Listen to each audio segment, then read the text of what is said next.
আসসালামু আলাইকুম গাইস, আশা করছি সবাই ভালো আছেন। আপনাদের দোয়ায় আমিও ভালো আছি। তো চলে আসলাম নতুন আরেকটা ভিডিওর সঙ্গে। তো আজকে দেখেন কি নিয়ে আসছি আমি।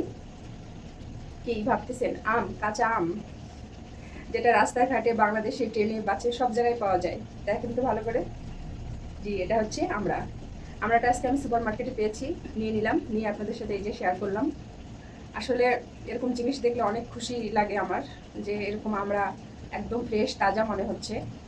সৌদি আরবে বসে পাচ্ছি, আলহামদুলিল্লাহ। এরকম আমরা ছিলে লবণ দিয়ে খেতে যে কি ভালো লাগে।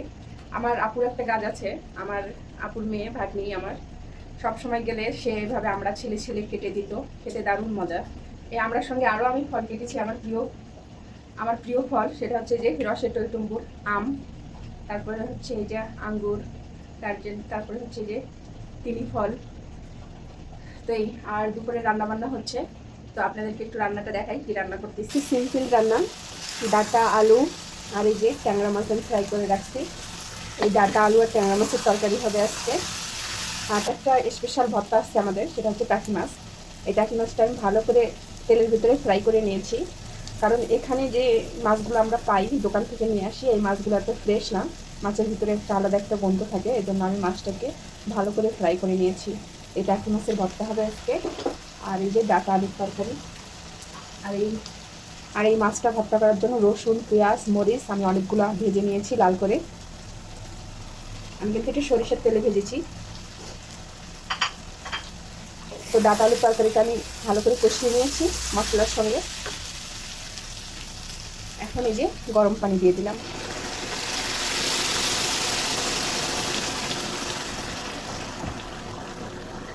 তার সাথে দিয়ে দিলাম মাছগুলো, দিয়ে একটু নাড়াচাড়া করে ঢেকে দিব। 10 মিনিট পরে আমার তরকারিটা রেডি। এই যে তরকারিটা আমার হয়ে গিয়েছে। আমি এখানে ডাটা শাকটা সহ দিয়েছি। ডাটা শাক, ট্যাংরা মাছ, আলু আর ডাটা, দেখেন কতটা লোভনীয়। আর তার সাথে টাকি মাছের ভর্তা, আর অপর সাইডে চুলায় ভাত, আর তার সাথে যদি হয় বাংলাদেশের আম, ওহ, জমে যাবে। এই যে গাইস দেখেন আমরা কেটে নিয়েছি। এখন নিতে হবে লবণ,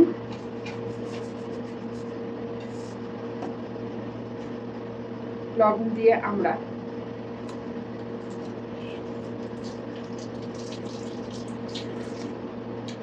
সেই স্বাদ। তো আজকের ভিডিওটা এই পর্যন্তই। সবাই ভালো থাকবেন, সুস্থ থাকবেন। আল্লাহ হাফেজ।